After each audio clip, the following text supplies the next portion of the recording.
No le matéis.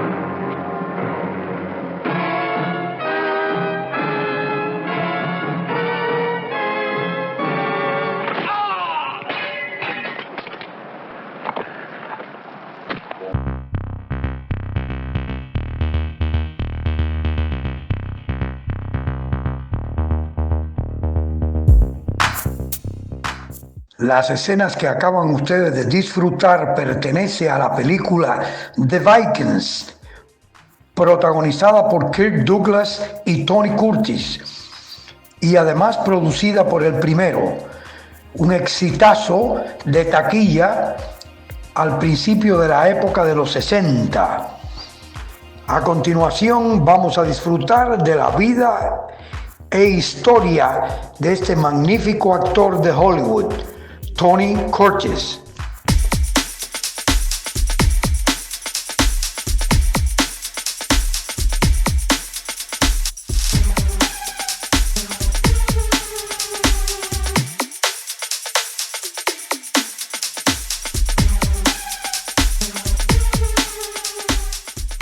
Tony Curtis, nacido Bernard Schwartz, nació el 3 de junio de 1925 en el hospital de la Quinta Avenida, esquina con la 105 East en Manhattan, y era el primero de los 3 hijos fruto del matrimonio entre Ellen, cuyo apellido de soltera era Klein, y Emanuel Schwartz.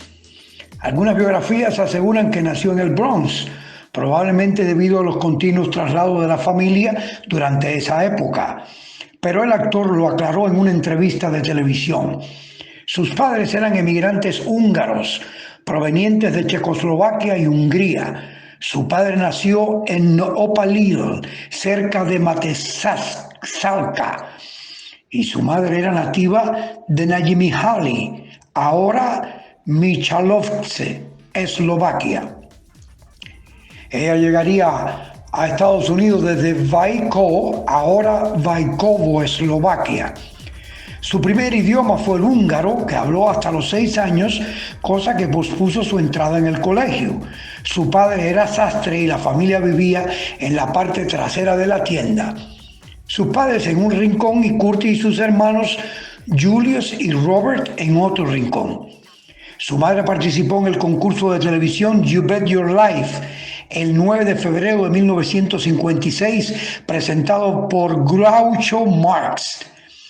Su madre fue diagnosticada posteriormente de esquizofrenia, una enfermedad que también sufría su hermano pequeño Robert.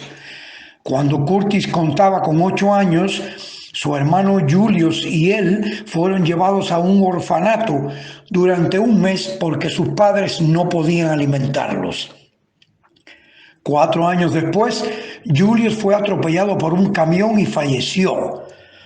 Curtis se unió a una pandilla del vecindario cuyos delitos principales fueron hurtos menores en tiendas locales.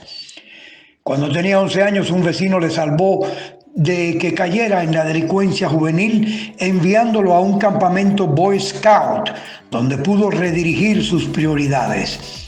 Fue al Seward Park High School y con 16 años tuvo un papel en una representación escolar. Curtis se alistó al ejército de los Estados Unidos después del ataque a Pearl Harbor, inspirado en el personaje de Cary Grant en Destino Tokio y en Tyrone Power en Tiburones de Acero. Se alistó a la Fuerza Submarina del Pacífico.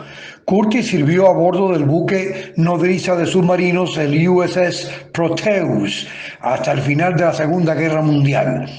El 2 de septiembre de 1945, Curtis fue testigo de el acto de rendición japonés en la bahía de Tokio desde el puente del barco en que él estaba asignado. Después de ser licenciado, Curtis fue al City College de New York y posteriormente estudió en el New School of Greenwich Village bajo la tutela del director teatral Erwin Piscator. Entre los compañeros de su promoción se incluyen Elaine Stritch, Harry Belafonte, Walter Matthau, Beatrice Arthur y Rod Steiger. Mientras estudiaba, Curtis fue descubierto por Joyce Selnick, el cazatalentos, director de casting y sobrino del gran productor David O. Selnick. En 1948, Curtis llegaría a Hollywood a la edad de 23 años. En su autobiografía, Curtis describe cómo se encontró con Jack Warner en el avión a California y cómo tuvo un breve romance con Marilyn Monroe antes de que ambos fueran estrellas. El actor firmaría con Universal Pictures, donde coincidiría con promesas como Rock Hudson, James Best, Julie Adams y Piper Laurie, y cambiaría su nombre por el de Anthony Curtis. El primer nombre se lo debe al título de la novela Anthony Adverse, y Curtis sería la variante de Kurtz, el apellido de la familia de su madre. Aunque Universal Pictures le dio clases de esgrima e equitación, Curtis admite que al principio solo estaba interesado en las chicas y el dinero y no tenía esperanzas en sus posibilidades de convertirse en una estrella importante. El mayor temor de Curtis era tener que volver a casa en el Bronx como un fracaso. Su debut en el cine sería con el thriller El abrazo de la muerte, en 1949, interpretando al bailarín acompañante de Yvonne De Carlo. El protagonista de la película sería Burt Lancaster, con el que trabajaría en multitud de películas juntos. Su segundo trabajo sería Dime con quién andas, City Across the River, también en 1949, y en el que aparecería en los títulos de crédito como Anthony Curtis. En esos años se continuarían otros trabajos como Dirección Prohibida, The Lady Gamblers, en 1949, y John Stool Pigeon, ambas de 1949 también. Al año siguiente se le podría ver en largometrajes como Francis, 1950, Mujer Oculta, Woman in Hiding, en 1950, y I Was a Shoplifter, en 1950. Después de esto participaría en 3 westerns: Sierra, 1950, con Audie Murphy, uno de los muchos nombres con los que trabajó, incluido su compañero en Universal, Rock Hudson. Winchester 73, en 1950, con James Stewart y Shelley Winters, y Los Asaltantes de Kansas, Kansas Raiders, en 1951, en el que volvía a compartir pantalla con Murphy y en el que aparece ya en los créditos como Tony Curtis.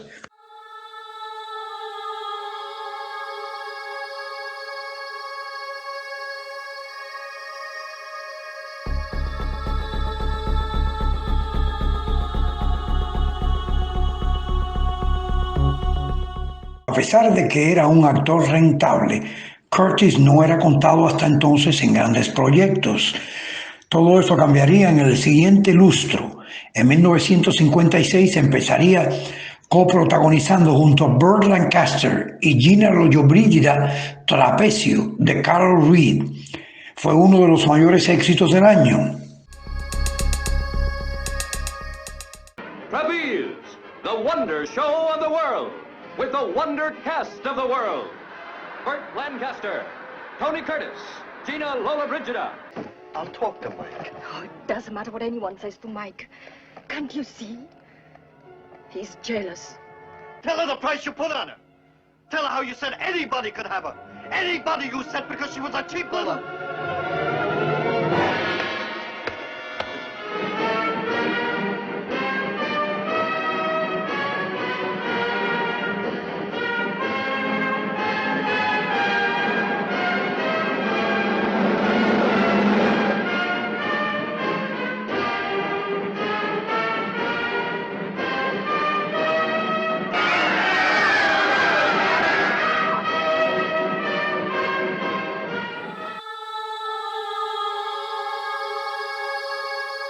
Ya al año siguiente su carrera continuó con una gran cantidad de apariciones.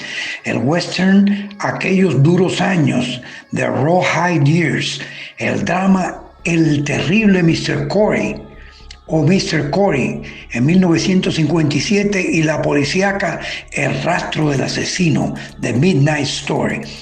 Bob Lancaster volvió a llamarlo para encarnar al agente de prensa Sidney Falco en Chantaje en Broadway, Sweet Smell of Success, una película que, a pesar de no funcionar muy bien en la taquilla, la calidad de su interpretación llamó la atención a la crítica.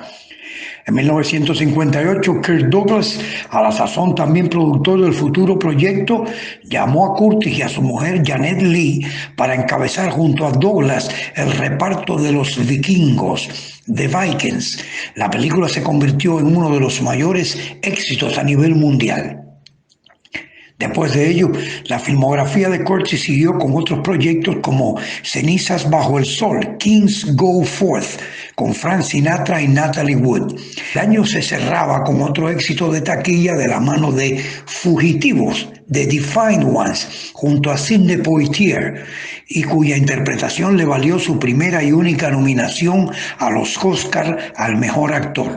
En esta película, Curtis exigió que el nombre de su compañero y amigo Poitier apareciera junto a él encabezando el reparto, una decisión muy controvertida en un momento donde la segregación racial en Estados Unidos aún era la nota dominante.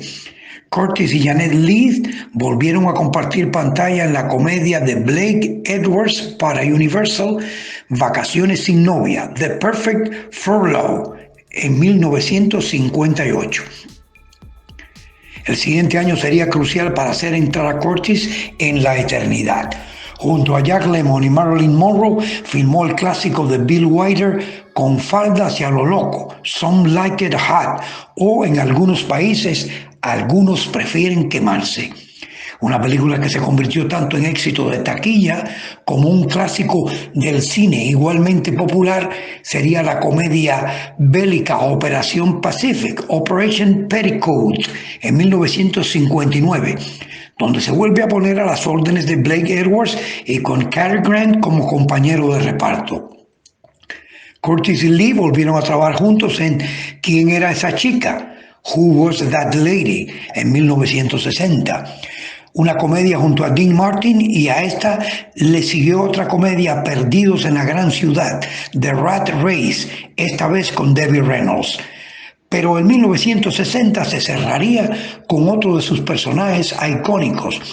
Kirk Douglas lo volvió a llamar para ofrecerle uno de los papeles principales de la superproducción Spartacus, en 1960, un papel que le valió una nominación a los Globos de Oro. Su trayectoria siguió en 1961 con dos biopics, El Gran Impostor, The Great Impostor, en 1961, dirigida por Robert Mulligan, interpretando a Ferdinand Waldo de Mara, y El Sexto Héroe, The Outsider, en 1961 también, en la que encarna al héroe de la guerra Ira Hayes. Volvería a la pantalla más tarde. Volvería a las películas épicas con Taras Bulba, compartiendo el reparto con Joel Brynner y Christine Kaufman, que se convertiría en su segunda esposa. Tony Curtis estuvo casado 6 veces. Su primera esposa fue la actriz Janet Leigh, de 1927, y murió en el 2004, a la que conoció en una fiesta organizada por la RKO. El estudio con que estaba bajo contrato, Universal International, generalmente se mantuvo fuera de la vida amorosa de sus estrellas. Sin embargo, cuando decidieron casarse, los ejecutivos del estudio estuvieron 3 días tratando de convencerlo de que no lo hiciera, diciéndole que se envenenaría a sí mismo en la taquilla. Amenazaron con el destierro de regreso al Bronx y el final de su incipiente carrera. Entre 1951 y 1962, los Curtis Leigh fueron la pareja más fotografiada y deseada del momento. Fruto de esta relación, con la que estuvo casado 11 años, tuvo 2 hijas, Jamie Lee Curtis y Kelly Curtis, ambas actrices.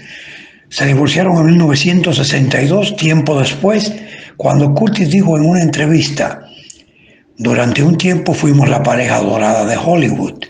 Aparte de mi trabajo, mi vida giraba alrededor de Janet. Y aparte de mi oficio, pero el brillo dorado comenzó a desvanecerse en sus ojos. Me di cuenta de que fuera lo que fuera, no era suficiente para Janet. Eso me dolió mucho y rompió mi corazón. El 8 de febrero de 1963, Curtis se casó con Christine Kaufmann, la joven actriz alemana de 17 años, coestrella de su entonces última película Taras Bulba. Tuvieron 2 hijas, Alexandra y Allegra. Se divorciaron en 1968 y Kaufmann reanudó su carrera que se había interrumpido durante su matrimonio.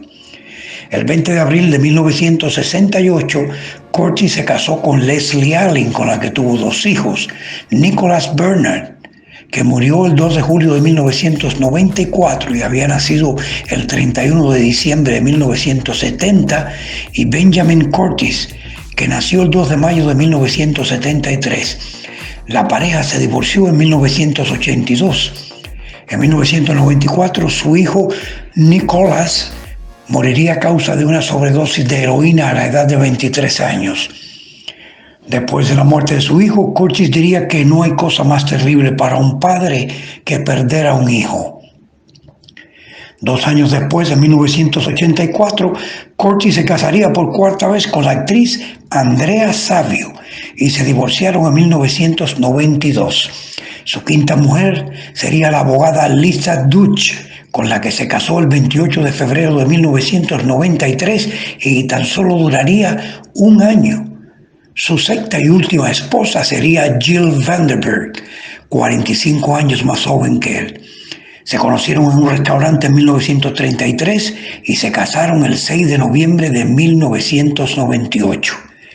Finalmente el actor diría: la diferencia de edad no nos molesta.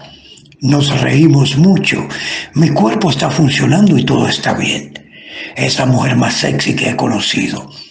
No pensamos en el tiempo, tampoco uso Viagra. Hay 50 maneras de complacer a tu amante.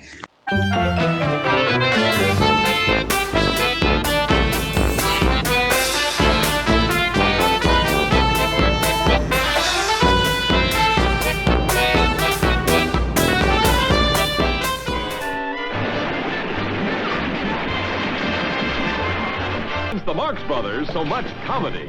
Not since the 7-year itch, so much Marilyn. You're not giving yourself a chance. Don't fight it.